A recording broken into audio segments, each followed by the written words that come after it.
Good afternoon, Lorgon. Oh, I'm excited. I know Jjschmidt for a while, as he was part of the attorney admin team for a while. So, but yeah, they're gonna start off with 4 strength, but at least they got plenty of heal, so they can't complain about not being able to heal at all. Indeed. Having little heal is nice since they only have 20 hit points, and if they do get some big points soon, having heal more could also turn out to be really good. But we get a chance to see what their starting items are going to be, and it looks like they're starting with some gold and some fairy water here in the throne room. And yeah, with just the key, and obviously no wings or no return spell, they're going to have to spend their key, so it's mostly going to be fighting some bad guys. But yeah, that heal spell, even with 4 strength, you could probably tough it out against a ghost with a couple of heals, even if it takes a whole bunch of a long battle, assuming you don't get a bunch of misses. We'll see. Yeah, they're probably going to be trying to stick to Drakkies and whatnot. I think what they should be checking out right now, potentially, is getting more keys. Because thankfully they started with gold, which means they can go buy more keys, or, well, never mind. I'm tired, leave me alone. They started with gold, they should be looking for a town. There we go. Let's get off on the second clip. How about that? Indeed. We've had a lot of races, and there's still a lot to come. There's been a whole lot of goings-on just to get the tournament running. But it looks like there are red slimes in the zone. It looks like the players are successfully able to kill these red slimes, and so that's great having those in the desert at the start with 4 strength. That's one of the best possible outcomes in terms of not having to worry that it's going to be one of those awful, will it be 20 minutes until I get to level 2 on this seed. Indeed, it looks like over on JanusZeal6's side, it looks like level 2 is going to be coming up right now, and JJ's going to be not very far behind. They're going to get a little bit of power increase. They are now twice as strong as they were the last level. But they also have the hurt spell, which the hurt spell at level 2 is extremely powerful, and they'll be able to kill things that they shouldn't even be close to killing right now. Because they got plenty of magic to heal and hurt. Like that Warlock right there. That's so dead if he had more health. Yeah, this combination of spells, heal and hurt right at the beginning, it's most of the enemies who are going to be in zone 1 and 2. You might struggle against a wolf or warlock if they have any special attacks or abilities, but yeah, I guess with the wolf you'd probably still struggle because it's going to deal a lot of damage and their hit points are still pretty low. But yeah, this is going to really speed things up. And they did get 15 strength at level 3, which will help take care of the small fries, but you'd still definitely want to use Hurt Spell when you're fighting things like Warlocks. And Troll Magi's, you know, they're actually not that bad to think about, but you have to have a little bit more than 24 health before you can... Indeed. Yeah, Janus might have gotten a little bit had too much zeal going out into that zone on that one. Yeah, I'd still try to just stick in zone 1 right now. Seems like the sweet spot. They'll be able to earn experience quickly and probably get up to level 5, assuming there's nothing huge coming before they want to really venture a whole lot farther. Unfortunately, yeah, both players have taken a death and lost half of their starting gold, but with the spells that they have, I have to imagine that they'll be able to at least have a few hundred gold by the time they reach a town, kind of regardless of whether they preserve the starting gold or not. Yeah, you're going to die a lot at the beginning, so my personal preference is save and then take a step outside, try to do a few steps, and in a couple of directions to see if you see a town, and then go to grinding, because it's not going to hurt for you to spend like 1 minute to see what's the landscape nearby you. But a Spectre is perfect for Janus, because that's 47 experience, and only has about 30 health, so it dies very fast to hurt. Indeed, so that's going to be huge. That's gotten not only level 4, but most of the way to level 5. So we'll get a chance to see some more increases again. 2403. Unfortunately, the hit points are still pretty low here at level 4. And so that's the main thing that's going to be holding them back at the moment. And there's that nearby town that I talked about. And it's everybody's favorite town, Breckenry. But Breckenry with a hand axe, which they both could have bought at level 1, if they would have just taken a few steps away from the starting area to see what... So yeah, that is interesting in terms of how that could have changed the start if players had chosen to venture out further.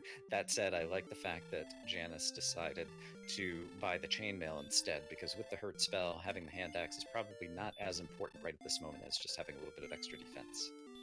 Yeah, in hindsight, when you realize at level 2 you're going to get the hurt spell, suddenly that hand axe doesn't mean anything anymore. But at level 1, you don't have that knowledge, so I think it's still a better play to go take a peek and see what there is. Indeed. Meanwhile, it looks like over on JJ's side, he bought the dragon scale and some clothes, and probably a full stock of herbs as well as a torch, so he is ready to go cave diving at some point. And I didn't notice if JJ had put on the dragon scale just yet. And that looks like, I guess, yeah, our tracker has that Janus also equipped and put on the dragon scale too. All right, so yeah, players pretty much on even keel until JJ runs into an Axe Knight, which is not something he is prepared for just yet. I mean, hurt does hit it most of the time. If you can survive like 5 of them. If the Axe Knight had been 75% stop spell and all the stop spell did miss, then yeah, that would probably work right now. But 24 hurt hit spell points could work too, because they could heal between the hurt. That's true. That's a good point. But again, they don't need hurt spell because Janus just got 22 strength at level 6 or level 5, and a metal slime to play with. Hey, it's a friend. It's a cousin.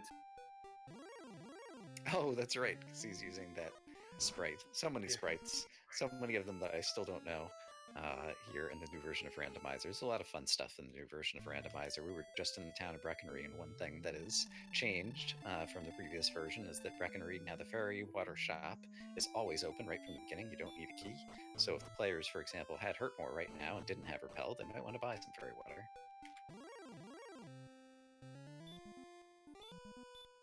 But yeah, so we just got the Jjschmidt seems to be wanting to stick to that Warlock grind, and Janus has found some wolves, which is really good. They hit a little bit harder than Warlocks, but they give a lot more experience. So, and they have a little bit more health, so they can be a trickier. But he decides to hurt a couple times and then melee, and realizes his melee did more damage than the hurt spell because he has 47 strength. Yeah, it's not very often that you're level 5 and you have 47 strength. That really puts your fists comparable to your spells in terms of being able to fight right now. Oh, I don't know about that. I did a practice seed earlier. I had 77 strength at level 5. I see. I don't remember the last time I've had a seed that was nearly that kind. But yeah, I expect we're not too far from level 6, and yeah, barring another like empty eye and hit points, that is probably the point to where I would start trying to go a little bit farther afield. But for right now, my usual kind of MO is when it's only going to take 5 or fewer enemies in a particular zone that I'm in that are kind of sweet spot enemies, like I usually just try to stay and grind rather than move along in the early game.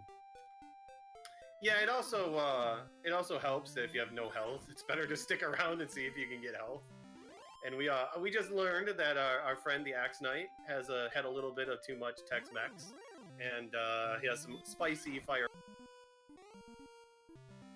That's a spicy meatball. So yeah, we'll see how that impacts things later on in the game. It might change things if there's an Axe Knight grind available before they have the armor, for example, if they end up getting hurt more. But Janus is getting really close to level 6 here. JJ is a little bit farther behind, but he's got a wolf on the screen, and so he has a shot at also getting some experience to catch right back up here really quick. And unfortunately, Janus seems to keep walking into that zone that has the Axe Knight. I'm not sure exactly where the zone boundaries are, but apparently... Yeah, it looks like it's somewhere in the middle of the desert, so... If you want to try to cross that desert, you got to go from easy side to hard side. Yeah, I'm not sure if Janus ended up going too far to the north there, I think is possibly what happened. And so if you go like 5 steps north of the castle, you end up in another zone. And just, 6 steps to the left or whatever, they're already in that zone that has the wizards and warlocks. Or wow, warlocks 15 more strength, okay? 62 at 6. That's close to 77 that I had earlier at 5, okay? And a ton of agility as well. All of a sudden, at level 6, they're across that agility threshold to where they can run from most of the monsters, other than some very high Sharlock tier monsters. And so that's also going to really favor now walking out further into the world and exploring. That said, if you run into a Star Wyvern, maybe things still aren't that great. Yeah, they still have the issue where their agility and strength is still higher than their hit points right now. None of that strength and agility matters if the late game enemy still one or near one-shot you every time you fight them. But assuming that JJ manages to also get level 6 here off of this wolf, I expect to see both of the players now really start branching out, and we're going to find some new locations in relatively short order. I feel like going to level 7 is just fine, especially when you got wolves. And now you can even find specters up here if you want. Because I don't think JJ realizes that he probably would have two-shot that specter and been just perfectly fine for that experience. But there is decent experience. 40 at a time by a wolf, you know, will get you the what, 160 or 180 or so you need between those levels. Yeah, that's a good point. If you can manage to get the wolves reliably, that coupled with the fact Janus continues to branch out and keep seeing Sharlock tier enemies that are some of the few enemies that he won't be able to get away from, I don't know if we've seen much exploration from the castle back to the east. And so I might try going in a different direction if there is another direction to go, if you do want to explore, but at the same time, yeah, I said earlier, you know, if 5 enemies is going to get you the level, just stick around, and 5 wolves will definitely get the level. Sadly, east is a big swamp. And they have plenty of healing, but they got to heal a lot to get through. Yeah, given the choice between the big swamp and star wyverns and armored knights and things like that, I think I would choose the big swamp right now just to see if there's anything great over right there. You know, who knows? Maybe Cole's there with the armor just a couple screens over. Well, unfortunately, the Droll Magi has sleep, so it's not that good of a farm. Yeah, the Spectre still seems to be one of the winning enemies right now in terms of their capabilities. And Spectres, I guess other than their slightly higher dodge rate, wow, it's pretty much a sitting duck. Look at that strength. Look at that strength and agility at level 7. They forgot to give him hit points and magic. It's really funny to me how often, and I'm sure it's just, you know, normal odds and confirmation bias, but whenever you have one really great thing, like their strength is this time, you tend to also have one really bad thing as well, like their hit points and magic. Well, yeah, you gotta have the law of averages. You just can't make it that easy on. They're gonna give you 100 strength by the time you're level 10, but you're gonna have 36 health when you get. Yeah, so given the way the strength is going, it seems like it could be a fast seed, but basically the hit points are really what's bottlenecking them right now, in my opinion. If they get a level that has some good hit points, like you get up to that, you know, 73 hit point threshold where you could even survive Dragon Lord Breath attack by surprise, then I think they'll really be able to travel far and really start breaking this whole seed wide open. Yeah, the problem is no matter how strong you are, if the late game enemies still one-shot you, like we discussed earlier, you're still not going to get anywhere. And right now, they're 13 minutes into the seed, and they've explored nothing. So they got a long ways to go before we see what's here. But the good news is when they do get that health, they will be able to beat up most enemies with heal more and a lot of health without having to rely on really strong weapons. Indeed. It does seem like JJ has discovered this zone where the Spectre is, and he seems to just be sitting on a couple of desert tiles here trying to grind out yet another level. And so that should come relatively quickly for him, so he can try to catch up to level 7. And Janus has an excellent move on a Rogue Scorpion. That's terrific for another 70 experience. So still managing to progress and staying alive a bit farther away from the start than previously they'd been able to do. And already level 8, because you got a Druid Lord right after that, too. And only 13 strength. I mean, 91 at level 8, is that not enough? Remind me, I think we saw Metal Slimes just a little bit to the northwest of the castle. Once they get Erdrick's Sword, that actually might come into play if they need some of these other stats to be catching up in the end game. Yeah, I believe they're at the point right now with Erdrick's Sword where they're guaranteed to do 1 damage to a Metal Slime. They might need 1 more strength, but by the time they get the sword, I'm sure they'll have it. Crazy, crazy seed. Yeah, I'm not used to 14 minutes and seeing one of these stats turn green, especially what a lot of people would consider the most important stat, strength. But again, level 8, 91 strength, 61 agility, 48 HP, 26 magic.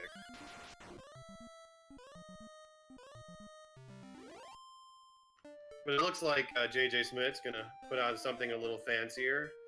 Something a little bit more chainmail instead of rags.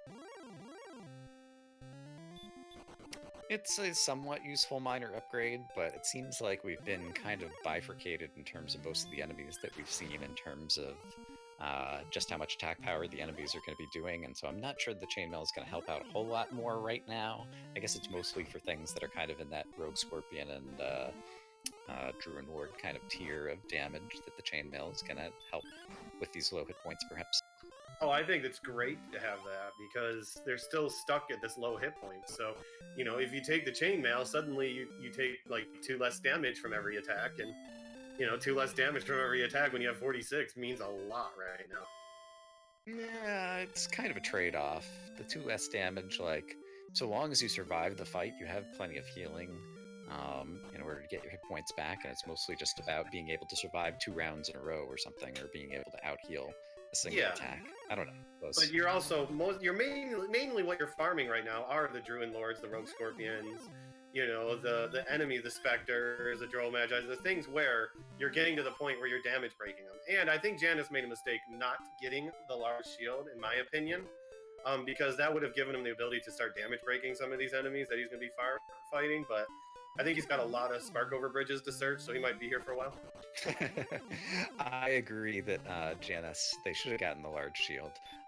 It's definitely a seed where the buying equipment in order to support the defense side as opposed to the offense side is the thing that seems the most valuable. And a large shield, like, so often, you know, at this point the players don't know if there's going to be a gold grind available. A large shield, if you get it early on, could be something you're going to carry all the way to the end game, and so getting your hands on it as early as possible just means it's going to help you out for the entire seed. Yeah, a large shield is most seeds an end game shield, so you get it as early as you can, and you're you know, it's not like Janus, like they're gonna like look for a broadsword right now, because the broadsword's not gonna help them out a whole lot.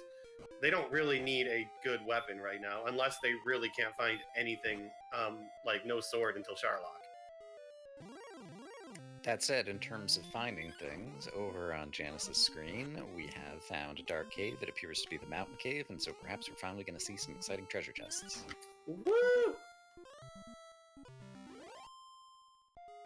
And I see someone rooting in chat already for Erdrick's sword. Man, that would be insane if all of a sudden they had 131 attack power 17 minutes into the match. Yeah, I think we did a race, like a casual race, a few days ago, where I think like all of us at level, when we beat the game, we all had like 162 attack power at like level 13 or 14. Hey, and the game has finally averaged things out a tiny bit. At level 9, there is no extra attack power. Empty Eye loves it. Yeah, but there's too much health. Now they're too healthy. Oh wait, you know, they only got like 5 health. I guess that's not too much.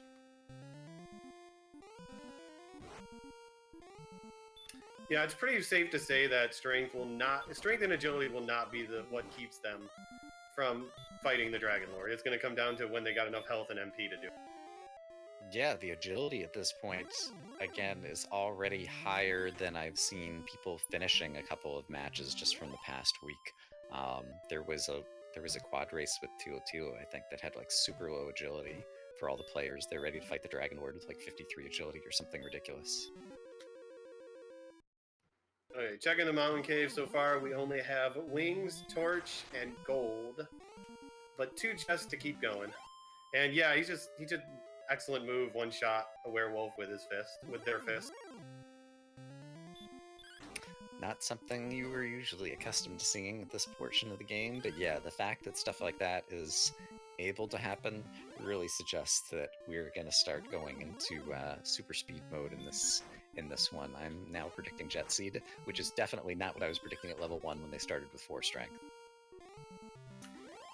Yeah, Janus, they got a big experience lead over JJ right now. Twice the experience. That early going out exploring earlier is actually paying off. Because they found a lot of good, like, mid-tier enemies to fight, like Rogue Scorpions and Druid Lords, which gave a big boost to experience. And then meanwhile, JJ ended up wasting a couple of times being put to sleep by the Druid Lord. Also, the most important item in this seed was gotten, the Death Necklace. You know, in case you really want to embarrass the dragon. Yeah, with 53 hit points, I'm not sure that's going to come into play on this one just yet. Yeah, for those who don't know, the Death Necklace curses you. In the vanilla game, that's bad, because the king doesn't like you cursed and kicks you out of the castle and leaves you with no health, no magic, and feeling bad for yourself. But in the randomizer, we decided to make it a little more exciting. If you equip the Death Necklace, you get a 25% bonus to your, or a penalty to your health for the cost of 10 attack power, which is an extra 2.5 damage per attack at the cost of health. So in order to really use it, you gotta have at least 130 health to safely be able to use it. So it's only viable on high HP seeds.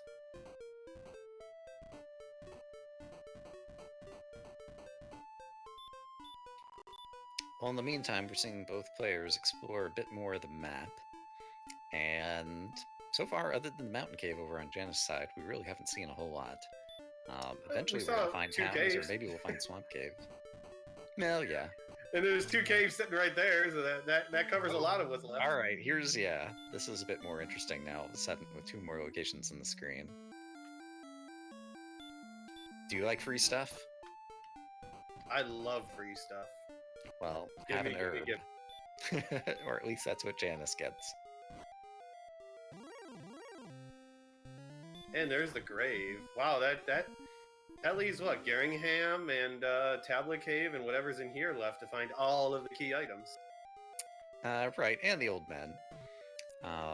Still need to be tracked down. But yeah, we're mostly seeing kind of like all the dungeons and still just missing a bunch of the towns and key old men that we'll need for trading and stuff at the end of the game. But yeah, it's also nice to have. Anything. You know the sword's going to be narrowed now that you said that. You just Fighter's Ring, that seems important. Absolutely, and this seed, I mean, yeah, with only 91 attack power, this extra 2 attack powers are really going to make the difference. I'm sure Janus is very happy to have that. The keys, you know, the keys are kind of important, but that Fighter's Ring, that was really the key item. Then. They're not as exciting as the Fighter's Ring, come on.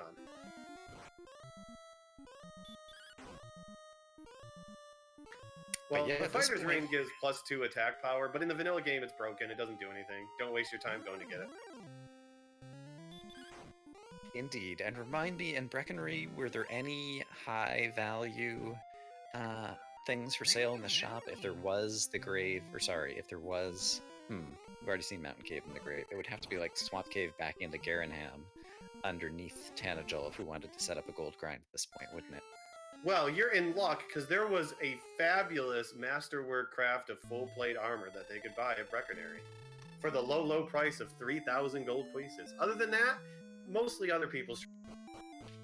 And yeah, for only 3,000, Janus, even after taking a death, already has like half that money, and so if there was a gold chest or 2 in Tanagel Treasury, he could just choose to do a so-called ghetto grind, where he simply goes through the castle, opens things up, buys some extra keys if he needs to, and goes and gets the gold again.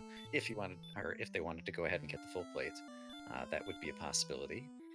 And in the meantime, there's the Erdrick's toothpick. Oh my goodness, Erdrick's sword for Janus. They're just gonna be crushing everything. This is so crazy. We're 23 minutes into this one, and Janus could potentially be one-shotting a metal slime, I think. He's guaranteed to deal 1 damage right now. Still not quite to one-shot range. You gotta get into the 140s before you can do that.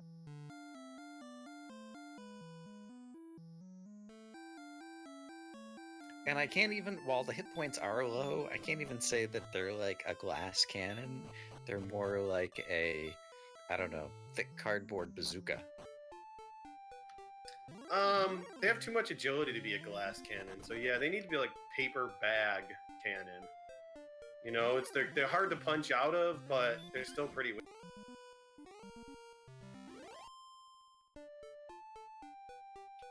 Now, ironically, this is one of the first times where they don't have hurt more, but I might be considering buying fairy water at Breckenry just to get the repel on, because you're so strong, you want to be fighting, you know, like Sharlock tier enemies at this point, if you're Janus. I'm not used to wanting repel that desperately when I don't have hurt more. But yeah, Janus did pick up that large shield, which is good because 73 agility at this level, you are not going to need the silver shield. So get the large shield, get it out of the way, and get your defense and level 10. Yeah, at this point, Janus just needs to explore for a few more key items, and then it's going to be probably not a very long grind and go when the time comes.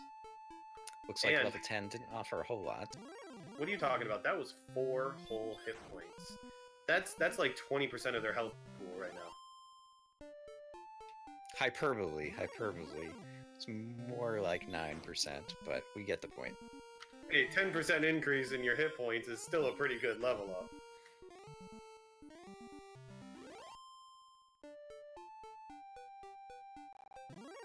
Meanwhile, I've been spending most of my time looking over at Janus's side. On JJ's side, the experience is still a bit behind, but maybe not as far behind as it had been before proportionally. However, it is the case that JJ still hasn't managed to find nearly as many locations, has he? Yeah, JJ hasn't really moved. He's now moved on to using Stop Spell on the Droll Magi's, but he's continuing to grind here to level 10. He's probably not very happy that he has 53 health right now, but when he levels, he's still not going to be any happier. Yeah. Yeah, unfortunately, this zone is not the best zone. If the Droll Magi didn't have sleep, or if there were one more good enemy to replace the bad enemy of the Druid in that zone, it would be a little bit more appealing to grind at this level, but unfortunately, it's like not quite giving enough experience per unit time to really be a fantastic grind. So Janus, I don't think they're gonna dive. I think they're gonna open 3 chests and try to get the full plate armor. I think that's what I'm predicting right here. I don't know. They've already seen Mountain Cave, and they don't have any of the key items yet. I think this could be a dive. Yeah, but they don't I have think much I would want to go MP. after This 2 is more like- chests. I mean, maybe since they used an herb, I can see them diving now, but that's not a lot of MP it's to a bit go of a in. trade-off. Okay, it looks like a dive. If they didn't use the herb, I was convinced that it was just a full plate armor grind. They have so much agility, like they ought to be able to run from enemies that they really don't want to fight. And so I feel like that makes the dive look pretty good. You can pick and choose your battles for the most part, unless you run into a red dragon or something. It looks like JJ found that grind zone earlier that Janus did with the Rogue Scorpions and the Druid Lords, and now he is grinding that area. Alright, so that means that level 10 is imminent over there, and yeah, we'll see what JJ chooses to do after that.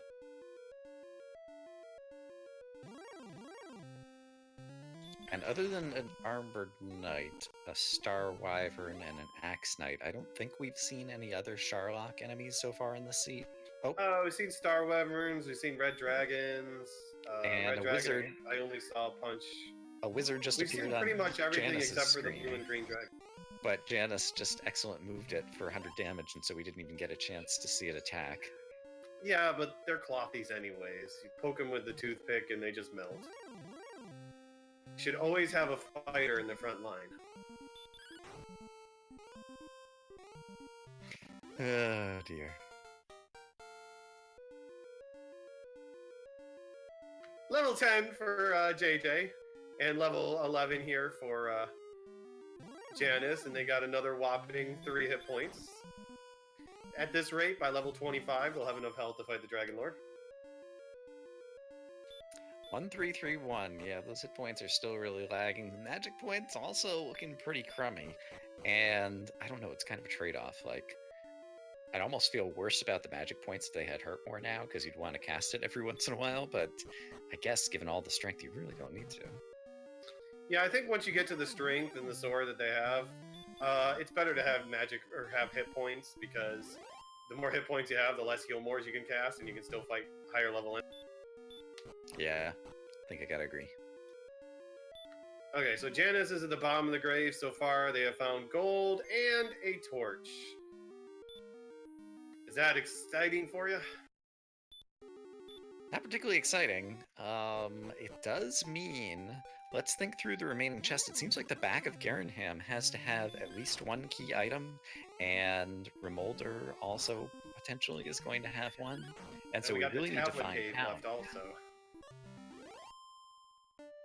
So there's 5 chests out there with 2 key items hiding in them. At least 2 key items. There could Right, be I more. was going to say it could be 3. Maybe the token will be in 1, but it seems extremely unlikely at this point. which is going to make, obviously, Hawksness, Cantlin, and Cole be some key towns to find as well, but Garenham is probably the big one right at the moment. And I guess either Tablet or Staff of Rain Cave have to be in the back of Garenham, because I think those are the only ones we haven't seen. We have found the Staff Cave. It's nearby starts. I think we found the Rainbow Drop, so I think Garingham has to be Tablet Cave. All right, and then Swamp. Swamp Cave we haven't found, yeah, and so perhaps it's the case that all these towns are over on another continent that we just haven't discovered yet. Oh yeah, I guess we gotta tell. worry about the Swamp. I think JJ is spending too much time here. I think at this late, like, you get to 30 minutes in and you found one town and one cave that you can't get any chests out of. You really, even at 57 hit points, it's probably best to get out there, I think. I agree. Especially with the 73 agility, like, the combined strength and agility mean that you should be able to stay alive, and so even though, yes, it could be still like another 15 levels before you're going to have the hit points and magic points that you want, you should be grinding those 15 levels while you're doing the combined work of exploring the map. He spent too much time just in this one zone doing only one of the two things he needs to do, experience and locate. Yeah, I think once he hits level 11 here shortly, he's going to see the 3 hit points and his heart's just going to drop. He's going to be like, okay, that's enough. It's not going to get any better. I might as well go. I hope so, because at this point he's starting to really fall behind. While the experience, basically he's been kind of keeping up. Janus, I think had a 700 experience point lead. It's down to 600 or something right now. So JJ hasn't even been catching up on the experience while he's been concentrating on the grind. And meanwhile, Janus has been able to keep up the experience lead and get a whole lot of extra exploration done. Obviously, having the sword is helping Janus out. Yeah, I think the big problem with this seed is Janus is keeping their 600 experience point lead because the world map is pretty tame. It's pretty much filled with Druid Lords and Rogue Scorpions, so he's doing the same. They're doing the same grinding as Jjschmidt, but they're just exploring more, so they're seeing more, and they're not taking the penalty of running into Armor Knights and Red Dragons. Indeed. Ran into, hey, it's another town on the screen. I think in a moment we're going to find out. Oh, but didn't use any heal before going into it. Demon Knight is a tough enemy in terms of the dodging ability, given the high agility, as well as making it a bit difficult to run. But yeah, definitely should have used a heal there, probably just to ensure at least Janus now knows where that town is located, and so they'll probably head right back there in order to try to get another location checked off. And pulled out the fairy water, and yeah, it's gonna run. JJ decided to do some shopping, get a hand axe and a large shield. I think this is his beginner's adventure kit, and he's about to go explore. Indeed. And now the question is he going to explore in the same direction? I'm not even sure. I haven't been paying enough attention to the map if there is much other direction. I have to feel like Swamp Cave has to be somewhere in this first continent, and it's going to lead to a metropolis on the second continent, just given what we've seen so far. Yeah. I don't know if they can go east at all, but they can definitely go north and west. And JJ is picking up a bunch of holy water, of fairy water, to start the exploration. Look at it, they got 5 bottles of it, so yep, he's gonna be busy for That's a while. my usual MO. I usually just try to fill my inventory, use one, buy one more, and then walk out of the town when I'm trying to do the fairy water strats. Fairy water, of course, is going to repel any of the low enemies, basically enemies whose strength isn't big enough to overcome your defensive power, if I remember correctly. Yeah. And as a result, yeah, he's not going to see any slimes and drakies and druins while he's out exploring further in the overworld map. And I guess, does it last? He is going in the right direction for the sword, I think. Or for keys, at least. That's good, yeah. Once he finds the grave, that'll help break things open a bit for him in terms of getting his hands on the sword. Yeah, he went to the mountain cave first, but he needs to go west a little ways to get to where the 2 caves are to get the key, because he's not going to find a whole lot in here. Except for disappointment and a death necklace. But he has the survivability, yeah, that he should be able to get through here pretty easily, and then hopefully continue exploring out there and find that as well.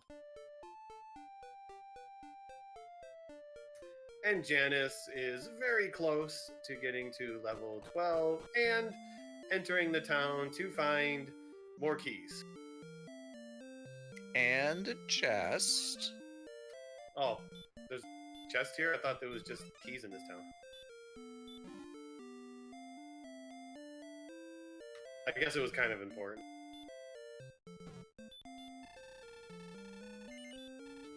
Well, we're 35 minutes in, and we've seen the first plot item. It's the Stones of Sunlight in the Remolder chest. Cost 2 keys in order to get that item, and unfortunately, Remolder was way out at the very end of this kind of peninsula of land, and so there isn't any more to explore in this direction, so Janus probably will have to go in a completely different direction to try to find out where the rest of the world is that holds everything else. But there's our first key item, and so that is definitely progress. And some more armor. A slight upgrade to the half plate, but it's not like they can spend their money on much else right now that would be helpful, so might as well take the minor upgrade while you can. Yeah, with already Erdrick's sword and the large shield, you know you're going to get Erdrick's armor eventually once you find whatever location it's buried in, and so you don't have anything else you want to spend money on, so might as well take that minor upgrade. How about that level 12? And that mega 12 hit point increase. And we saw a blue dragon that I think just did a bite, and so that's one more Sharlock enemy that we've at least gotten a brief look at. They did learn the Hurtmore spell. Killed him in 2 attacks. They did learn the Hurtmore spell at level 12, and this is probably the least consequential Hurtmore that I've seen in quite a while.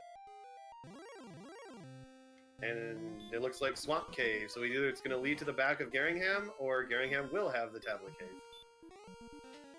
The one thing, and Armored Knight, I was just about to say the one thing that would make Hurt more consequential is if they ran into a number of Armored Knights, and so far I think we'd only seen one on the overworld map, but they stepped into Swamp Cave here, which I guess has the same zone as the top of Mountain Cave, and sure enough, there's an Armored Knight in here as well, and so having Hurtmore is actually going to be useful, because even with 80 agility, if they really wanted to run, they probably would have been able to, but that's an Armored Knight killed, more experience gotten.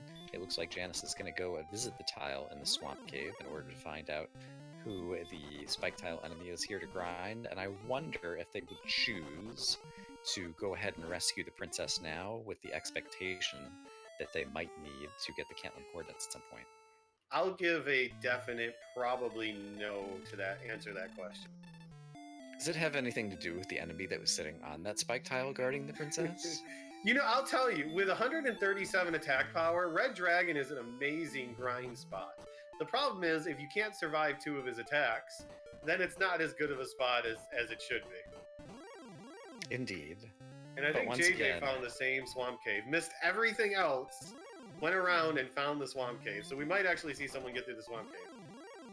I see. Unfortunately, Remolder, we already know where it is, so JJ is still going to be lacking keys, and since 2 of the keys were in the top of the grave, even if the keys were behind Garinham, that's not going to help him because they'll be locked. So JJ needs to find either Garen's grave or Remolder if he wants to get keys in order to unlock them. So while he might be able to find coal over here, I don't know that much else is going to help him. But what were you going to say? Not necessarily, because if this leads to the back of Garinham, that's 3 free chests. Oh, that's a good point. I hadn't considered that he might be backing into Garinham right now. In which case, yeah, there's medium odds. Well, there's only like 1 magic key chest left in the game. Right. So a lot of them the odds of him finding one, yeah. It's like 1 in 3.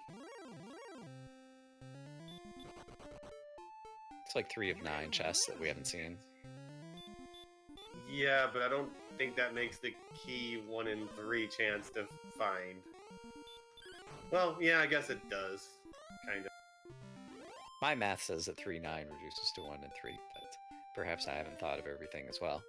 In any case... I haven't been in school in a while. Give me a little break, okay? Okay, so we know that since that didn't end in Garingham, we know the Tablet Cave is in Garingham. So there's 4 chests left in Garingham, and one of them, at least one of them, will have the silver. But yeah, now having that knowledge, now JJ's even farther behind, because even if he starts finding locations, maybe he'll find Cole and it has the armor and that'll help him catch up. Maybe he'll find Hawk's Nest first and that has the armor after he's somehow able to kill whatever is there and that will help. But barring those two things, he's basically going to do some exploration, be caught in a dead end, have to go back to exploring the first continent in order to find his first key to then kind of unlock everything in order to go back to the second continent and find everything. Meanwhile, he's still 800 points behind Janus in terms of experience, and he's way far behind in terms of just the dependency tree of locations he needs to revisit and unlock. Oh yeah, but the good news is if JJ does find coal back here, or the coordinates won't matter, but he finds coal and gets that armor, that'll definitely help out as a big defensive boost. Unfortunately, he has found a red dragon, and the red dragon has also taken a few bites out of him and sent him back to the castle. Yeah, they seem like they only want to attack unless they have a heal spell. They seem to be a little bite. And I think Janus was in pretty much the exact same spot on the map where JJ just died, and Janus died to a troll magic. Janus has taken a couple of deaths that they should not have taken. They had a chance to heal more. They had kind of easy chances to get by some enemies, and just, I don't know, we're kind of in a rush or doing things quickly. Janus was not in the same spot in the map that I just thought Janus was in, so that was not quite as bad as Janus I thought in didn't terms have of many losing progress on the map. left. Yeah, taking a death is kind of like a death warp there. I was thinking Janus was on the second continent at that moment. Well, we just saw the stats for the red dragon, and it was as expected: punch, punch, bite, bite, kick, kick. So yeah, and having seen Armored Knights as well, it doesn't seem like there's anything really that is likely to be scary. I guess Stone Man is one of the potentially scary enemies we still haven't seen from Sharlock, but given the way the resources are shaping up in this one, especially with the known red dragon grind that's going to be available once they do get some hit points to actually survive it, this seems like once Janus finds the locations, it's going to be a sprint to the finish, in my opinion. Well, JJ is going to hit level 12 here and get his hurt more. Just makes exploring the map slightly faster. Yeah, and kind of negates the potential Armored Knight as being a big threat enemy on the overworld, even though we've only seen one. Pretty much the Red Dragon is the only thing that either of these players are at all scared of right now, probably. I'm going to call it. I think the Green Dragon's going to be mean. Oh, wow, look at that town hiding over there. In the top right that JJ found, Cantland. Alright, well, it's good to see JJ finally finding a location. Unfortunately, since he doesn't have keys, he won't be able to even find out if there are coordinates here. But at least he knows where something is, and I guess he might be able to... No, he doesn't even have the money to upgrade to half-plate, so he doesn't really have much else that he can do right now. And given the way the agility is, I don't know that I'd even bother like checking the shops for a silver shield or anything like that. Like, he's gonna grab some fairy water probably and just run. Keep looking. Oh yeah, 80 agility at level 12. You don't bother looking for a silver shield. And yeah, they both Janus and JJ did load up on fairy water, taking advantage of that. Oh, and Janus just behind JJ finds Cantland up.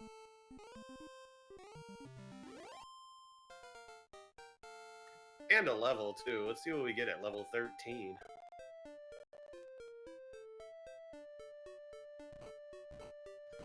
There's a... I love it! HP gain. 1207.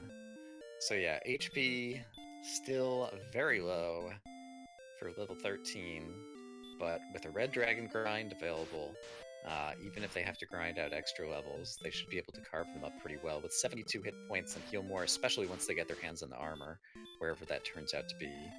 Their red dragons are going to be eminently grindable. And over in Cantland, Janus is going to speak to an old man to discover that there are coordinates that are pretty far away. Let's just say they're going to be punching the red dragon.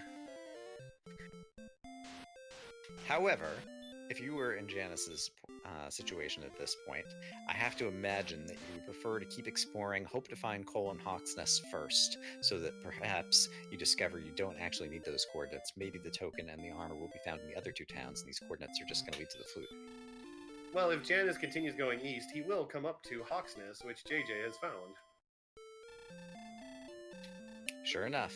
And I think JJ made the right move just to run away from the blue dragon there. He's down to 3 heal mores, and given that he doesn't have the sword yet, he definitely wants to preserve those heal mores for fighting whatever it is that's going to appear on the spike tile. It turns out to be an armored knight, and I was saying preserve heal mores, but it's actually preserve hurt mores, because this is one of the few enemies that he's going to prefer to fight with hurt more rather than just attack. And with 2 hurt mores that do indeed land, he's going to take down the Armored Knight and discover what's on the search spot here in Hawksnest, just ahead of Janus. But it's a good thing to find the armor, but sadly, Janus is going to find that right away, so any advantage that JJ could have used to help catch up with that armor advantage is just out the window.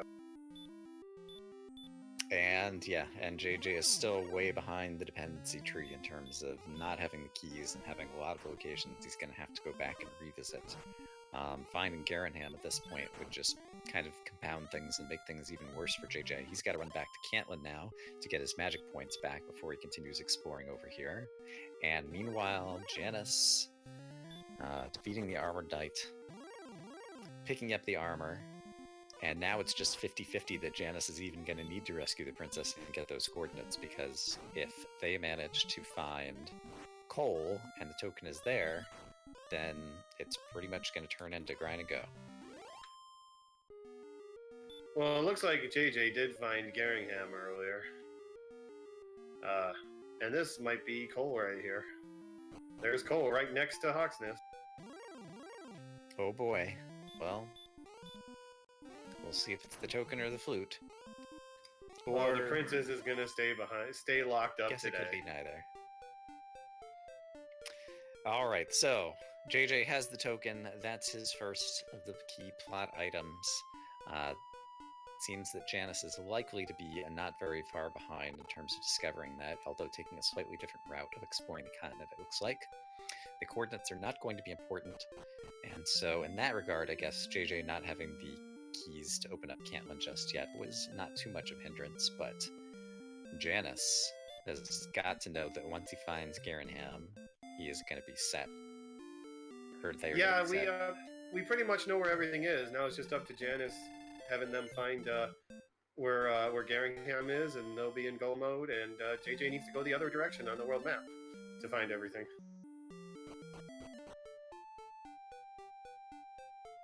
That does mean the swamp cave is just a red herring. There's nothing there that you want. Other than the red dragon grind, potentially, depending upon how many levels it's going to take to get the hit points and magic points that they're going to need for the Dragon Lord. And at this point, I guess, looking from our point of view, we can see both runners. If you were rooting for JJ, you'd really hope that they're going to have a bunch of bad levels in a row, because JJ needs time in order to try to catch up, and so needs to hope for somehow Janus having kind of a slower, worse grind towards the end game. I actually think with their current setup and where Hawksnest is, that grinding the Armored Knight is better. It's right next to town, and you have a huge amount of attack power, so you're pretty much going to 3-shot them every time. That's interesting. I was going to say you don't have enough magic points to grind it effectively in that regard, but if you're grinding with Erdrick's sword, yeah, that actually is not bad. And JJ is being going able to go back to the town soon. quickly. Aha, because he's found the grave. Fantastic. Yeah, he found the 2 pick up a free caves. herb from Sunstone's Free Stuff Cave first, but it would be hard for him to miss. And at this point, since he is still missing the staff and the harp, given that there's 2 keys in the top of the grave, if you're JJ, do you immediately try to dive the bottom of the grave? I think you do, right? I would say with 2 keys, yeah, you'd have to risk it. Also, I think we just realized that this is not a 2 continents. This is one single landmass, because Janus found Swamp South exploring. Interesting. That's another feature of the randomizer, is the new version of the randomizer has a little bit of different overworld generation that includes rivers, which has created a lot more bridges, kind of divides up the landmasses a bit more differently and interestingly, and as a result, it seems that having a single continent with both Swamp North and Swamp South just taking you to random locations is a bit more common than it used to be. Ooh, JJ did have a crisis there for a moment. He was trying to decide, do I outside, do I dive, do I outside? After going through the menu twice, he finally decided to die. I think that's a correct decision given what he knows at this point. Being down 2 key items and only having a few chests left to go and find, the ones that are in the back of Garenham and the Remolder chest, I think are the ones these... I guess Tablet Cave we know has to be in the back of Garenham, and we haven't seen that yet either. Has he found the rainbow drop? And he also hasn't even seen what's in Tangel. Like, he knows he's gonna go there shortly and get those chests anyway. But yeah, he knows that does make pretty it a much tougher decision. I think he knows what's left, because the only things he hasn't found is the Rainbow Drop Cave and the Tablet Cave, and both of them are sitting beside the town. So he knows what 2 caves are left. He knows that where he needs to go to get every single chest.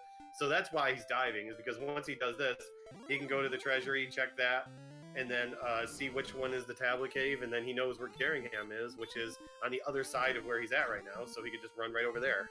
So I think he's not in a terrible shape right now, as long as it takes Janus time to find Garingham. Yep.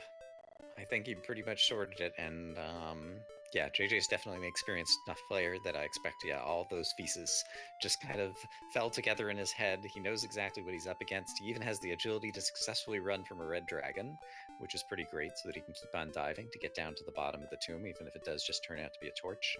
And then... There's Garingham, by the way. So Janus is now going to get in go mode. So it's... And they have about a 1,500 experience point lead, so we'll see how this goes. Might come down to Sharlock. Or the grind, too, whoever grinds more. Right, yeah, the grind seems like right now that it's likely to come into play, given the way the hit points have been building on this seed.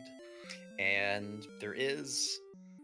Yeah, it still seems like either the Red Dragon or the Armored Knight is more likely to be a good grind than the potential Metal Slime grind that we saw at the start. But yeah, there still are some possibilities, and like you said, we haven't seen a Green Dragon. If Green Dragons have like the Wombo combo or something, that could obviously throw things off a bit in Sharlock. And I think we saw a Golem on both players' screens while they were inside Hawksness, but I don't think we saw any attacks out of those Golems because they both ran away. And so that's the one other thing that could potentially throw a wrench in the works somewhere inside Sharlock. I think Axe Knights could cause a problem too, because they have Dragon Lord Breath. And Axe Knights do have a high enough agility where there's a good chance that one of them is just going to be... That's a good point. And level 15 only got 4 more HP. But with the extra strength, you ought to be able to very easily two-shot the Axe Knight, providing it doesn't dodge. So... 14, it would whittle down your resources if there's a bunch of them in Sharlock. Yeah, you could just choose to run probably most of the time too. Yeah, you got to be careful with the resources. It really depends on how these hit points go. Got to be careful with the resources thing too, because right now they're sitting at 65 MP. You don't have the resources to burn on getting a bad fight, and you get Dragon Lord Breath twice. Indeed. And this is actually going to turn out to be really interesting in terms of if the hit points and magic points both continue to stay low. It's going to make it a difficult decision of when to go, because if you had a bunch of magic points, usually you don't want to go to the Dragon Lord until you have 97 hit points. But on a seed like this, you could go at 93, maybe 92 hit points, provided you had the extra heals to go with it. I don't know. Yeah, JJ just made a big mistake. He used his second key without buying more keys. So right now he has to go out and find more keys. And he hasn't found Remolder. Yeah, exactly. At least he has the sword as some kind of consolation prize at this point for opening the Tangential Treasury. And yeah, that's just an easy mistake to kind of forget about, because he had the 2 keys, but then he spent one diving the tomb. Yep. So it's easy just to lose track. But yeah, that might be just kind of the nail in the coffin for JJ at this point.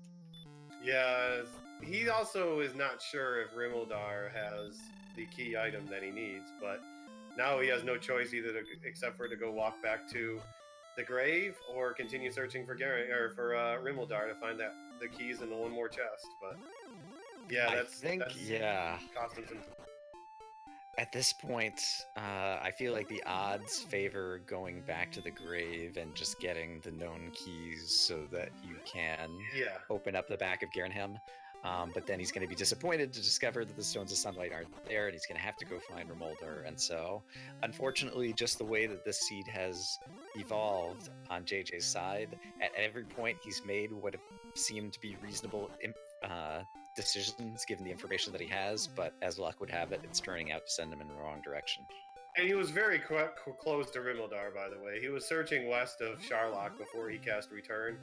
If he would have just went a little bit farther, he would have walked right into the town. But now what he needs is on two things on opposite sides of the maps. And, you know, Janus is already in grind and go mode. Looks like farming Axe Knights and Armor Knights in the desert. And, yeah, it's going to be tough now for JJ.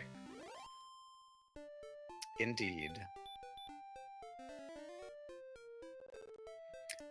I guess right now, I'm also starting to think ahead to other races that we have today. Don't have the schedule up right now, but I wanted to take a look. Oh, we got lots of those today. We got 7 total races, with 2 of them being, you know, quad matchups. 2 matches going on at the same time. It's a very, very busy. As a spectator, I really enjoy watching 4 people racing at a time.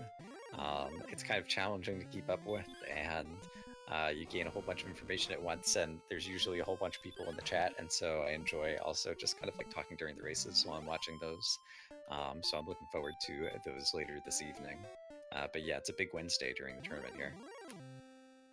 And JJ got more keys, and he's going in the correct direction for Rimildar. Well, if he keeps going left. If he goes back right, he's going to miss it again.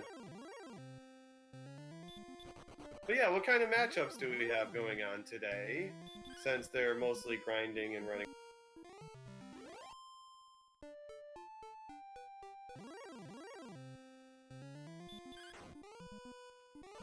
Let's see, it looks like later today we have Nest Cardinality versus Edgestream, as well as Melee Wizard versus Ouija in one of the quads. That's going to be on Randomania at 8 o'clock Eastern Time. Then just an hour later, it looks like on Randomania 2, we have Braxis Muse versus Cyberdark, and Empty Eye versus Silverfire in another one of the quads. And then at 10 o'clock Eastern, we'll have Sigmafan versus Lord of the Synth on RPG Limit Break. And finally at 11 p.m., Will Wagner Music versus Jay Coper, and that one's going to be back on Randomania. So yeah, if you were looking forward to seeing more Dragon Warrior tonight, then you were in a whole lot of luck. There's a lot of matchups there that I look forward to seeing.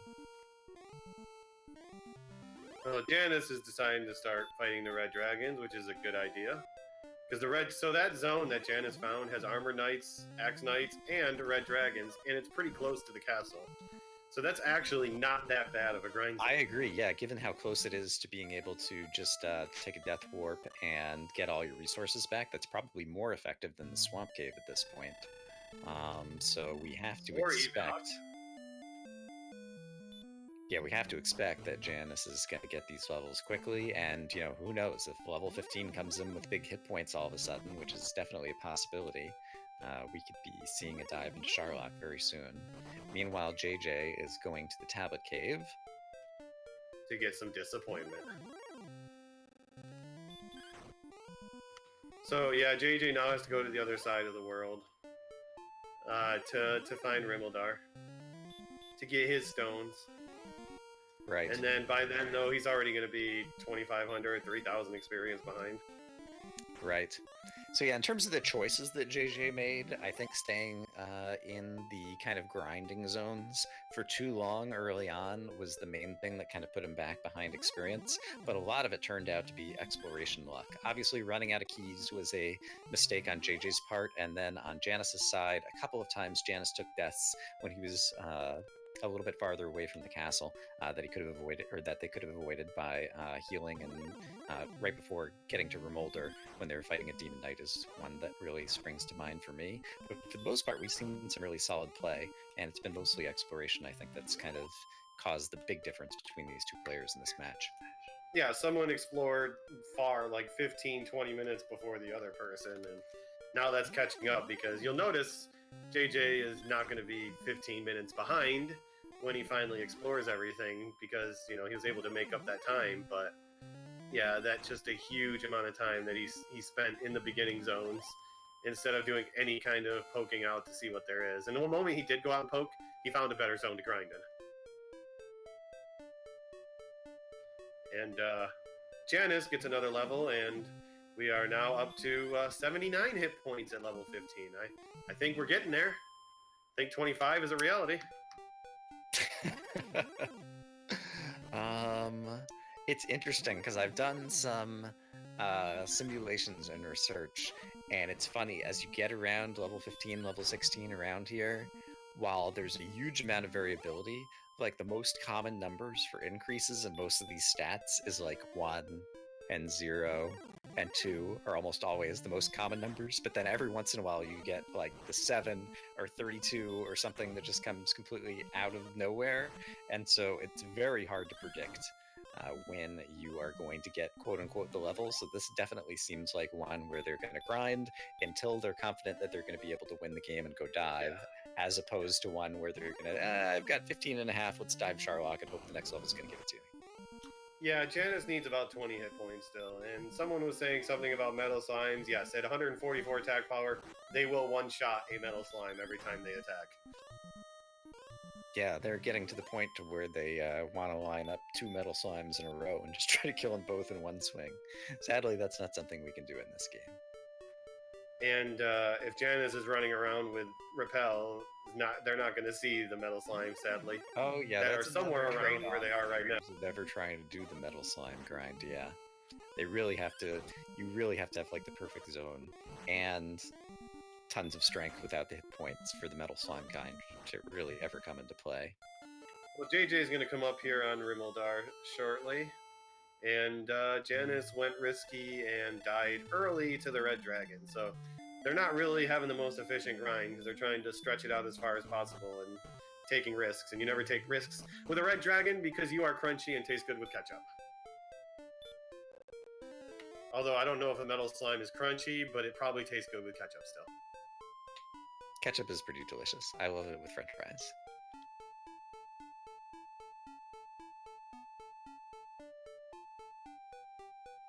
And there's Rimildar, so JJ will be in a go mode soonish, but already 3,000 experience behind. Indeed. So it's going to come down to if he finds a better grind spot and if we need to go to like 18. Because there's a chance we might have to go that high, but I feel like there is going to be that big HP level up soon, and that's all they're waiting for. I think with the attack power they have, they only need 72 magic. And you know, enough magic, health to survive. Might work out with the magic points that they have. They have good agility for getting through Charlock. We've seen just about all the Charlock enemies. I still don't know that we've seen the Green Dragon. Yeah, so it's really just going to come down to when the hit points come. That said, if you were JJ, in JJ's head now, I don't know that he's seen the zones well enough to feel that he knows that there's a good zone to grind, and I don't know that he saw the Red Dragon in the Swamp Cave yet, so is there any chance that he will go there just to see what the grind is, discover it's the Red Dragon, I would say no because it's too... I would say no because it's too far away from everything. Okay, I lost track of where it was. You gotta maybe go to either Charlock or go back to Hawksness. If you don't know what's in the Swamp Cave, which JJ doesn't know, the Swamp Cave is way too far away from everything. It's not worth the time. Well, he didn't find the Red Dragon trap tile. He's just died to random Red Dragons, which, you know, everyone does.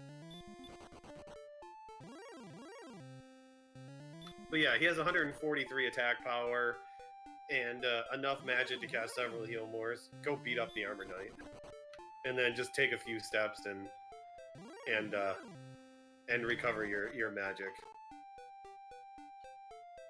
But yeah, I have to wonder right now if Janus wouldn't be better suited to grinding on a spike tile, because it doesn't feel like they are doing the most efficient grind right now. And given that, yeah, like we said, it could be a few more levels that they're going to need to get, like finding the efficient grind definitely would be a top priority in my head right now. There's a metal slime. Here it goes. Bam! 6 damage. He finds more of those. I think he's finally decided to stop farming with Repel. Right, and that it is very satisfying to one-shot the metal slimes, I must say. There are times where I want to make that a portion of my grind, even if I know it's going to be slightly less efficient, because A, it's fun, and B, if you get lucky and just, even if they're only 1 in 5 in the zone, if you get 3 or 4 of them in a row because you get really lucky, that's really fast experience all of a sudden in a bunch. Here comes 16. Are we going to get the health? And well, we're sticking to an average at least. 1, 6, 3, 2. 3 more health will get us a little bit closer. But for those of you who enjoy listening to the sound of our voice, you're in luck. We're going to be here for a bit longer. We might be here for a while longer if they keep getting 3 every level. Yeah, at this rate, we're going to go for 25. Strive for 25. Honestly, given how high their agility is, even without the silver shield, the next level, if they get even 1 more agility, they will have enough defense power that the Dragon Lord is not going to melee for more than 48. So normally I would say you need another 15 hit points to dive, but if the magic points also come up a little bit more and the strength comes up a little bit more, I could imagine diving with only 93 maybe? What do you think? Oh, if you get an extra heal more, I would say you might want to go to... Depends how much strength you get, but I would say, if they stick to the 145 attack power, you probably want to go at, 88 magic. So you have the extra couple of heal mores just in case you don't get the attack every turn. But, oh yeah, you get enough attack power, you get enough heal mores, and enough defense that you're only going to take 48 at a max. You start to look at it as okay, I can stretch a few more hit points here and there. But Janus is managing to encounter a few metal slimes, and so that is making the grind feel like it's going a bit faster now in these desert tiles. And yeah, it was interesting. This was something we talked about back at 17 minutes when it was obvious that this was turning into, despite the 4-strength start, a very strong seed.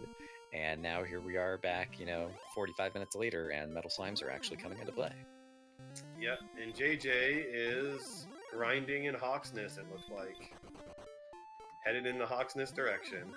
But yeah, Fury mentioned earlier he did die a few times in the desert to Red Dragon, so he knows about the zone, but I think he's going for the guaranteed trap pile, but now he's going to be 4,000 experience behind, 5,000 experience behind, so this is starting to get, to the point where Sharlock death is the only way. And or if, JJ goes a level earlier, Have we encountered enough Red or Armored Knights or seen them on the screen enough to know, are they just fight? Did we ever put their stats up on the screen? Yeah, they're pretty much fight as far as I know. Let's double check. If they'd had something that gimped them a little bit, and so that JJ would not be going through too much healing while he was just fighting the Armored Knights with the sword, I feel like that would be a potential grind where he could make up time relative to what Janus is dealing right now. But given that the AKs are always going to be fighting and they're still going to be dealing a fair amount of damage, and given that the players still have relatively low magic resources, it seems like he's still going to be doing a bit of walking in and out of Hawk's Nest during the grind, so I can't imagine he's going to make up that much time. Yeah, but he's still, I think once now that Janus has started fighting metal slimes, now we're talking on a totally different level here, but Janus is pretty much farming red dragons and metal slimes right now, and JJ is slowly getting over to the Armored Knight tile. But yeah, Armored Knights are only going to fight. It's a lot of punchy Sharlock enemies today. JJ's looking at his health going, I can go at 80.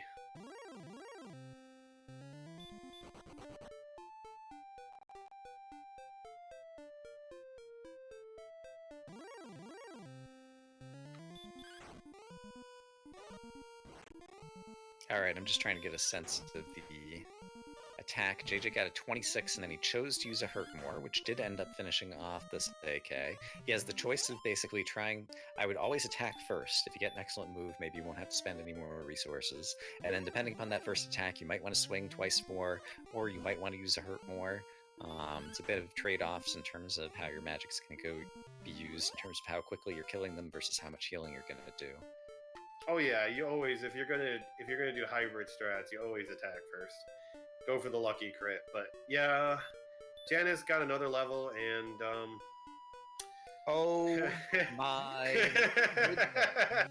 What is up with this seed? They just got 18 more attack power, but 0 more hit points. This now is definitely looking like a sub 97 hit point dive to go fight the Dragon. You gotta Lord, go before. It's just a matter of when. Yeah, if you don't get 97, you go before, because you're now hitting the Dragon Lord for up to 31 damage. You know, 15 to 31 is your damage range right now. You're gonna average, what is that, like 23 24? average. So realistically, we're now talking about 8 hits as killing the Dragon Lord. That means only 6 heal mores if you didn't have to do any double heal more kind of things.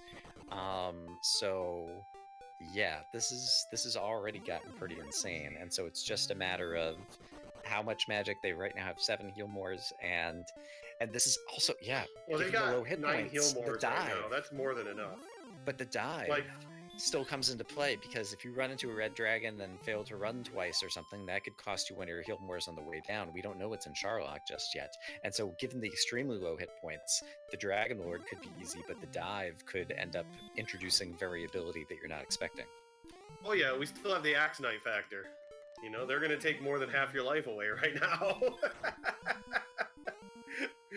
But yeah, like, they have 8 heal more. They have 9 heal mores right now. You get to like 94 HP. You go 95 honestly, is a definite yes. Honestly, this is a point. Tell me what you think of this. I'm not certain what I think of it yet either, but it popped into my head and it seems actually kind of reasonable. I might get, after level like 17 and a half, I might start diving into Charlock, because if the enemies there are decent to fight, and it turns out that you pick up a big HP boost on 18, like, you wouldn't need anything else provided you're conserving your resources on the way down. Like, you just need to get those extra hit points for fighting the Dragon Lords. Now might be a time to at least take one experimental dip into Charlock and also hope that you get lucky with the big level coming at the same time. What do you think? Honestly, at this rate, no. Janus, they have such a great grind going right now. Don't move. Just stay where you're going. At least till you see what's at 18. And if you start to get to like 90 hit points, then you do it at level, halfway through level 18 or whatever. But considering there's still, because there's no telling that they're going to leave early. Janus might not be comfortable leaving without getting 15 hit points. And I don't know if anyone's been trying to keep a metal slime counter. Over in the chat, I haven't seen anyone counting it out, but at this point it would be interesting to know just how many metal slimes Janus has managed to one-shot here, because it's really turning into... I can answer that for you. I've been speedrunning Dragon Quest games for 5 years. He's killed more than I have in 5 years.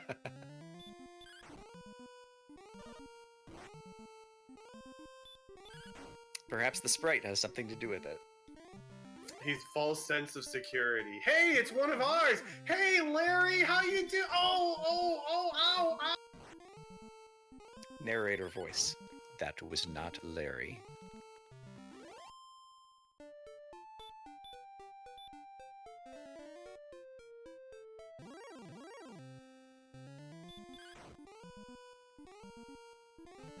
And when you said speedrunning for 5 years, that was in-game time, right?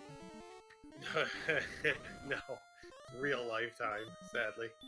I've been speedrunning for over 5 years. I've been working on 5.5 years. I've done Dragon Quest speedruns.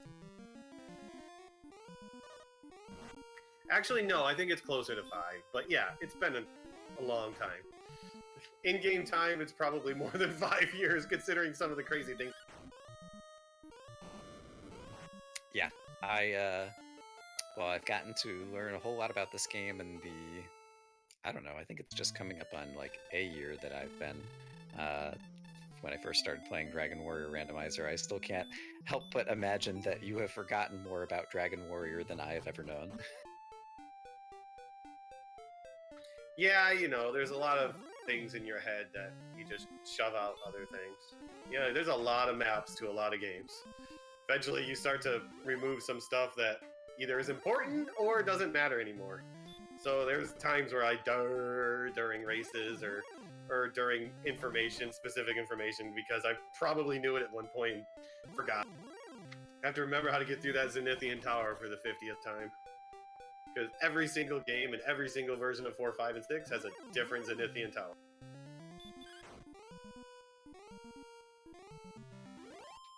Sidetrack, but you know, we're just grinding and going right now, so we're having fun with this. That's right. Gotta find a way to fill the time. That said, Janus is only, depending upon which enemies, probably 2 or 3 enemies away from getting level 18. And yeah, I feel that this is the first one that actually has a shot. We will see in a short moment just how many hit points that they are going to get, and if they choose to dive or continue the grind at that point. I think this is going to be 10 hit points, and it's going to cause a conundrum. Let's find out. Yeah, 92 would be right on that boundary of being. Oh, really hard to make 15 is a decision. guaranteed. Aha. And 7 more strength. 170 attack power. This is where I point out that if we had chosen my strategy and at 17 and a half started diving Sharlock, we'd be probably 3 or 4 minutes ahead in terms of finish time, given that. But yeah, you lucky. know, we're doing hindsight, you know.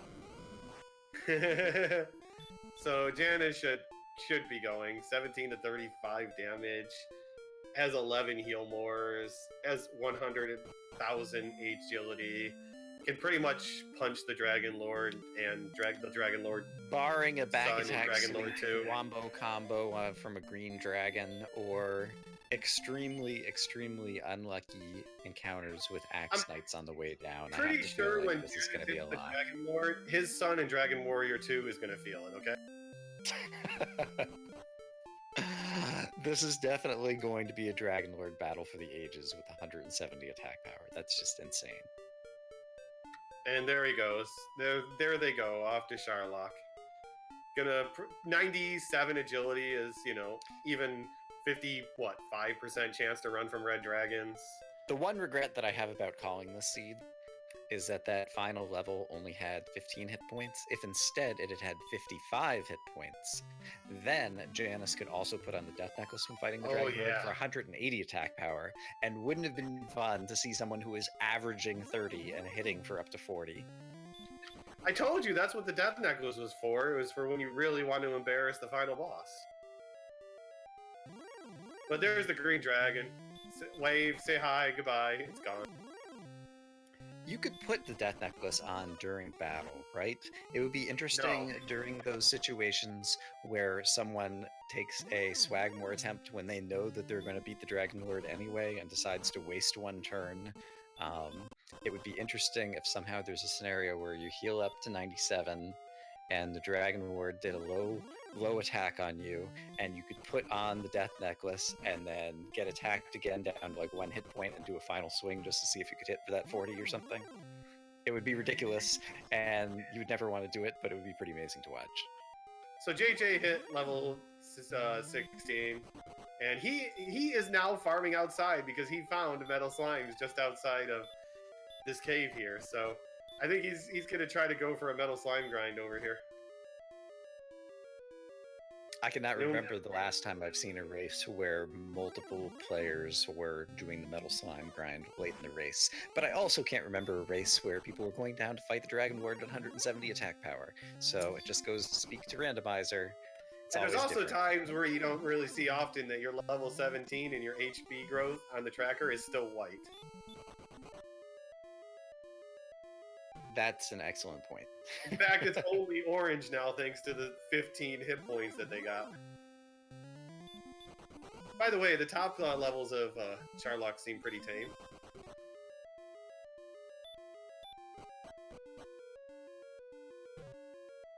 Sharlock is a lot less exciting when you have 97 agility. Yeah, I had some notes that I know some people will disagree with it, but just kind of like bits of advice I give myself for thinking about different seeds. And one of the notes I have is when you're in the mid-90s for agility, it will basically negate a bad Sharlock. And I know some people kind of disagree with that, but because you can always get unlucky running from enemies even when you have good agility. But yeah, with 97, like, I would not be worried about anything in Sharlock. I have a philosophy that the higher your agility is, the harder it is to run away. But I also believe, I strongly believe, it doesn't matter how much agility you have, there is always one enemy in Sharlock that doesn't care what your agility is, and either makes things very interesting, or does no damage because you damage break it, but you're stuck in the fight for 5 turns, even though you have twice the agility. Right, that's a good point. In a closer race than this one, simply getting slowed down during the Sharlock dive can really make or break you. It's not There we just go, that the Stoneman enemies are with gonna Hurt damage More. you. There's the big danger. Hey, maybe he still has a sleep chance in there as well. Let's wait until we see another Stone Man before we brush him off. Here, let's take a peek at Stone Man, see if we're going to get excited over a Stone Man. Nope. Just Hurt More. Alright, so yeah, barring mismenus. I guess, Here we go. Golem on the Let's look spike at the Green tile. Dragon. Golem on the spike tile is still the other possibility, because I'm still not sure that we've seen an attack out of a Golem yet. Yeah, Green Dragon is fight. Golem is fight. Yeah. The only thing that's going to be shocking left is how much magic Janus has left over when the Dragon Lord dies. And level 17 for JJ, getting his epic 0 HP gain. Alright, I'm going to go ahead and call it here that with 97 agility, the Dragon Lord 2 is going to get a back attack on Janus.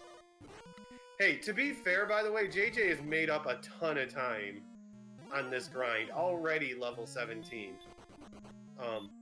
I would say JJ has done a fabulous job of catching up on the grind.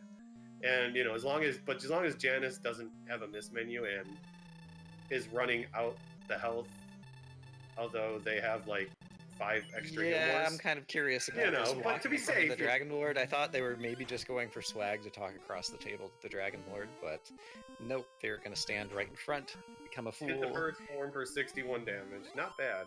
But Dragon Lord 2, okay, well, I guess we should talk about this fight a little bit. Dragon Lord 2 has between 150 and 165 health, and, well, 18 is almost a minimum roll, so this could be exciting if we see a lot of those.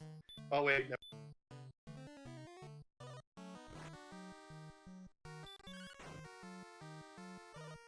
Yeah, hard to build up excitement here. There's no crits, there's no misses. Janus is going to hit, and then heal more, and then hit, and then heal more. And this one is going to be over soon, barring a miss menu. Yeah, the Dragon Lord, the most damage Dragon Lord can do is 48 with both a melee or with a Dragon Lord breath. So Janus, barring a really horrible heal more roll, because heal more can give you only 85. That's not a good going to have to point. worry. It's just going to attack any. Yeah, the heal more, I think it's underappreciated how much heal more RNG comes into play. People always think about, you know, Dragon Lord getting high attacks on the player, but if your heal more is coming low, that can also sink a fight that's like right on the brink. So, yeah, Janus does it using only 40 MP. So get your GTs out for what used to be the Dragon Lord. It's now just a, pile of bits. Yeah, and that turned out to be, it looks like this is going to come in right around 123. That's a pretty good time in terms of Dragon Warrior Randomizer, especially for a seed that had late hurt more.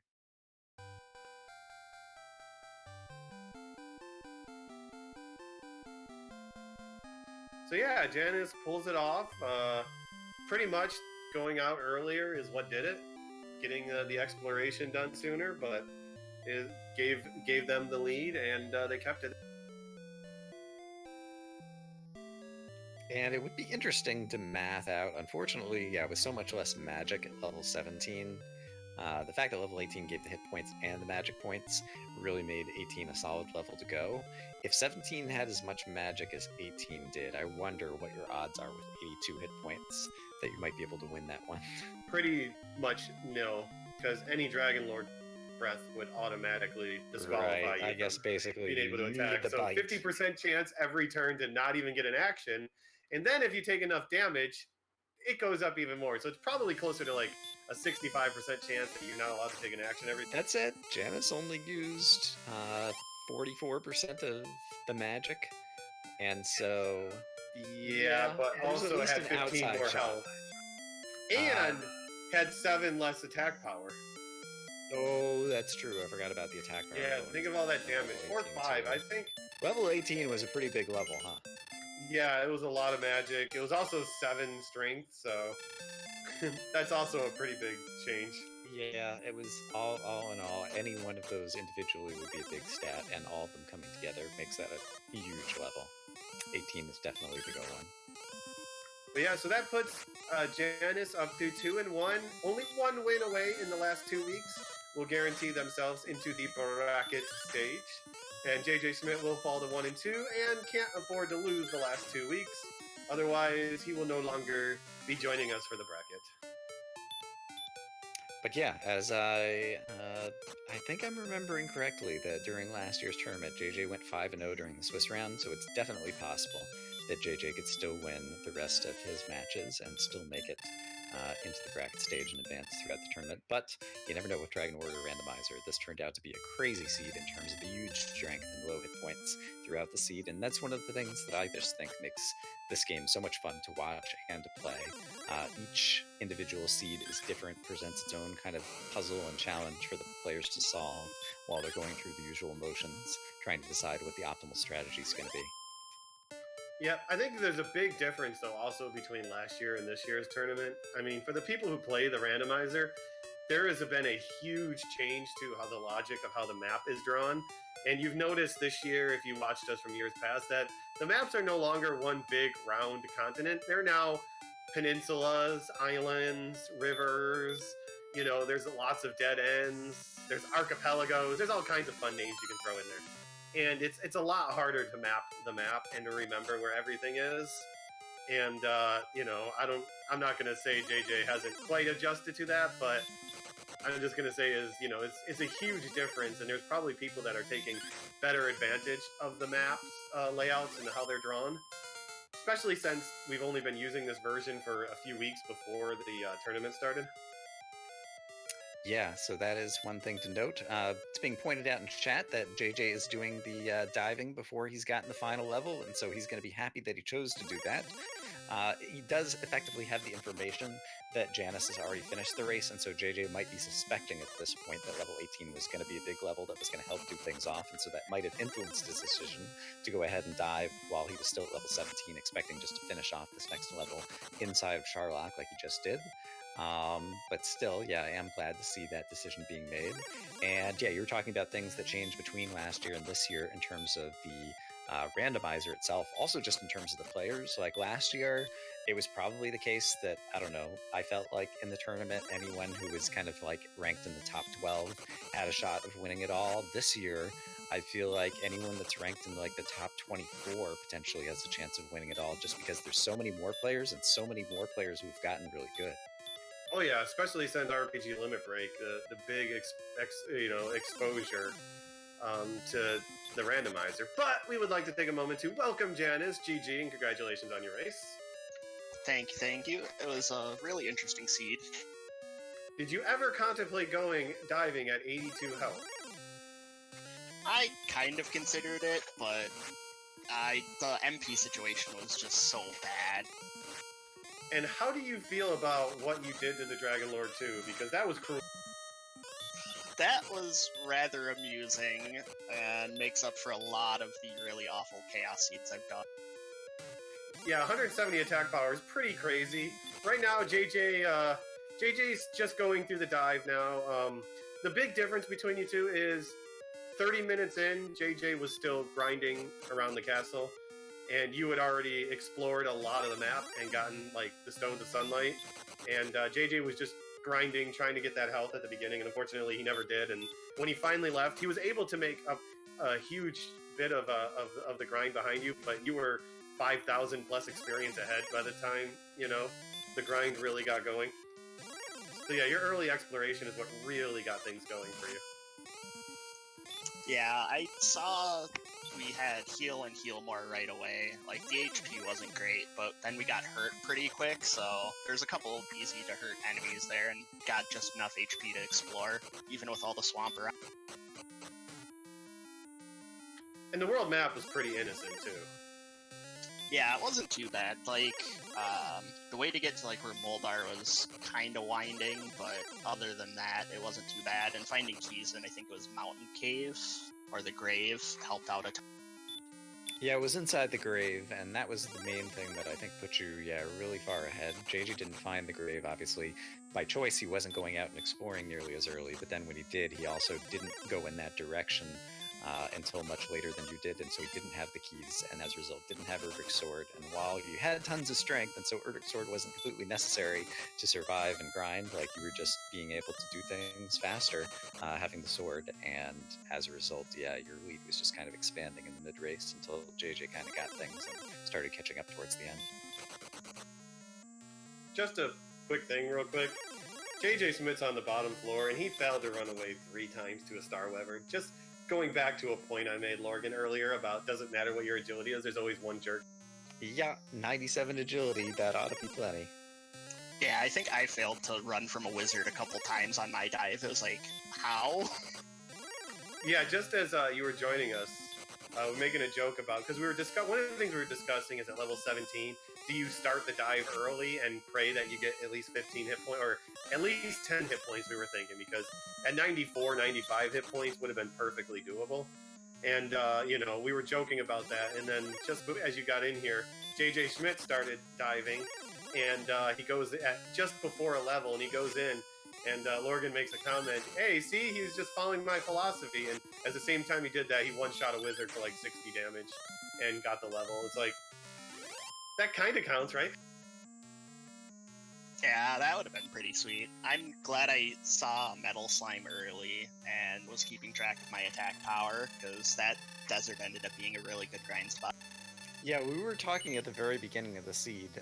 We'd seen the metal slime that was not very far from the start, and then by even just like level 5, it was already apparent that this was going to be a high strength seed, and we had kind of speculated as to whether that was going to be something to come back to later. And sure enough, it actually turned out to be in this seed, which is pretty unusual.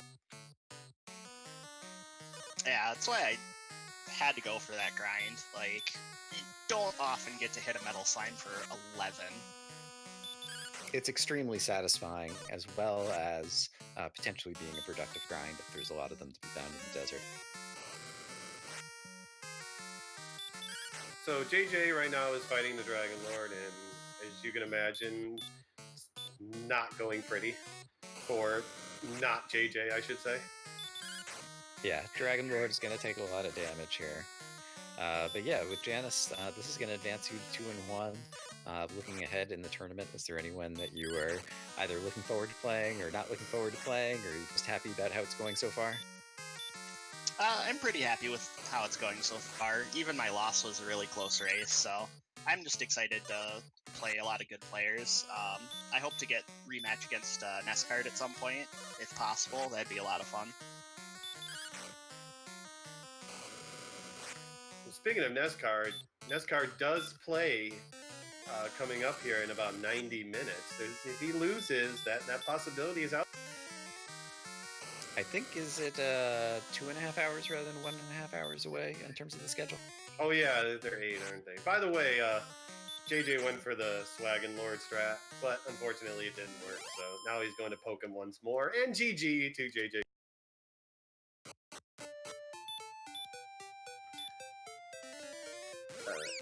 Yes, that is 8 o'clock that it starts. Me being on the West Coast, of course, means I have to actually stop and think about it for a minute. But yeah, so one more win, Janus, and you are in the bracket stages. So just gotta win one in the last 2 weeks. Yeah, I'm definitely hoping to make it to brackets for sure. JJ is doing It was a lot of fun. JJ is doing something that I don't know that I've ever seen before, walking around to the king's throne room and talking to the king inside the throne room rather than walking up to the king on the first floor and getting a different bit of dialogue than you usually see. I'm surprised that I don't know that I'd seen someone do that before. That's really fun. Oh yeah, that's you can skip the trigger, go run around. You can even talk to the king, as long as you don't stand in front of him. And JJ left a comment, didn't train to farm medals, to grind for experience. JJ, when he grinded, went to the Armor Knights first, And after a couple of levels, um, he found an metal slime and just did the same thing you did and gained like 2 levels extremely fast. Yeah, I was considering the Armored Knight, but like since I knew where the medals were, that just seemed like a better option. And also, it was so satisfying to like two-shot red dragons at some point.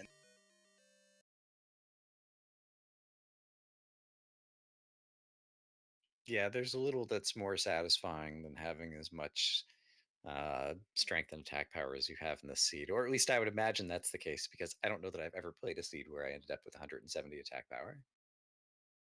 I haven't in a standard seed. I've gotten that high in some chaos seeds before, but I think this is the first time I've had this much in standard. But it looks like we are also going to be joined by JJ right here in a moment. JJ, GG, congratulations. You managed to rip the Dragon Lord to shreds there at the end. Yeah, I wanted to make sure I got that in, get a little revenge at the end of that thing. If only the Swaggin Lord strat. If only. I guess I'm not as cool as Mr. Holmes. We could all only hope to be. So, what was your thoughts on that seed? Well, first of all, GG to Janus. That's got to be a well played seed for you. So, congratulations. Well, I don't know. Thanks. GG to you too. Yeah. I don't know. That one was just weird the whole time. It was hard to really decide what to do at any given time as to what was going to be the fastest strat. So, I'll really be interested to watch it back later. Yeah, the big difference was Janus left much earlier than you did to explore, and the overworld map was pretty innocent. So everything you were farming, Janus was they were also farming and at the same time keeping up and keeping ahead with experience. Yeah, I just seen those axe knights with fire breath and the red dragons. So I think normally, I don't know. It's hard to say. I think normally the grind an extra level is a good decision, but hit points never came throughout the whole seed, and this just wasn't the seed to go that route.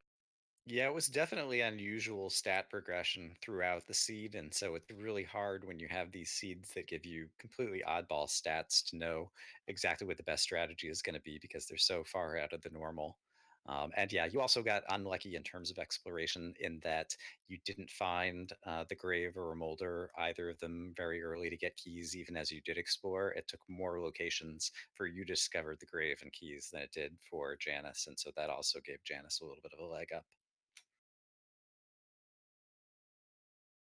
Also, I guess I should ask you also, JJ. Did you ever consider going to the Dragon Lord at 82? Yeah, 15. I was thinking about. I was trying to do that math, and I'm thinking, well, I hadn't really paid attention to agility until I looked at it right there, and I honestly thought our agility was ridiculously high as well.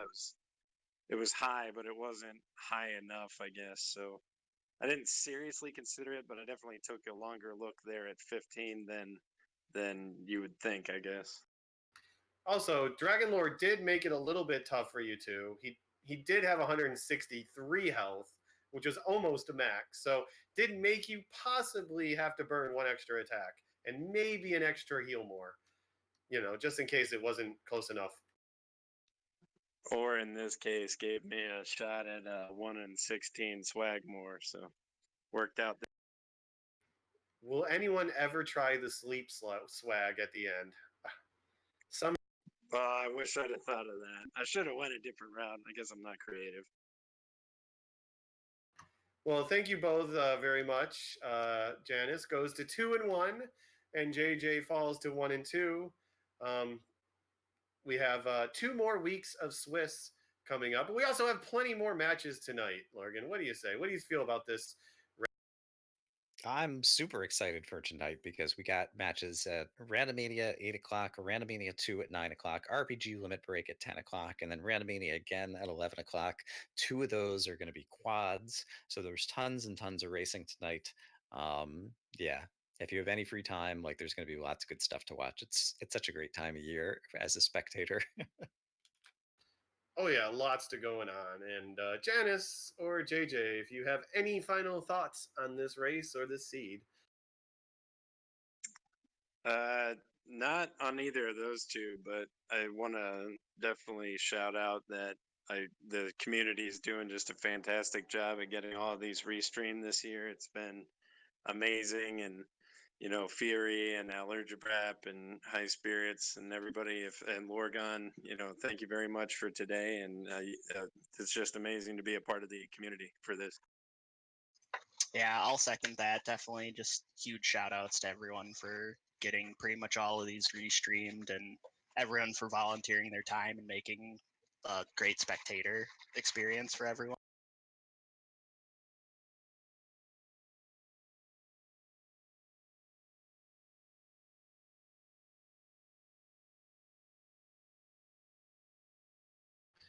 All right, thank you very much, everyone, for this edition of Dragon Warrior Randomizer Summer Tournament 2019 match between JanusZeal and Jjschmidt. Thank you very much, Lorgan, for talking with me. Oh yes, thanks to you. I originally thought that I might have to do this one alone, and it's much more fun to have someone to share the commentary with, especially when it's someone as amazing as Highspirits. Oh, Yeah, please. looking I forward heard to the few moments there where you were face palming. I'm sure this was a unique experience for you commentating with me for the first time. You've put a lot of work into this tournament in terms of all the stuff that's going on behind the scenes as well, and so you're more than welcome to make a few silly errors just due to the tiredness of all the other things that are going on. I enjoyed it. Hey, that was one error, okay? Give me that. And also thanks to our tracker, Allergibrap, and our restreamer, Fury SK. I don't know if we're hosting anyone. I haven't heard any news on it. But also, the bot has sadly been taking a nap for the race. So, but we will be back. Oh, I guess we're going to be rating Invenerable. So thank you all very much for joining us for this matchup, and we will be back in just a couple hours with even more races. So many races, you won't know what to do.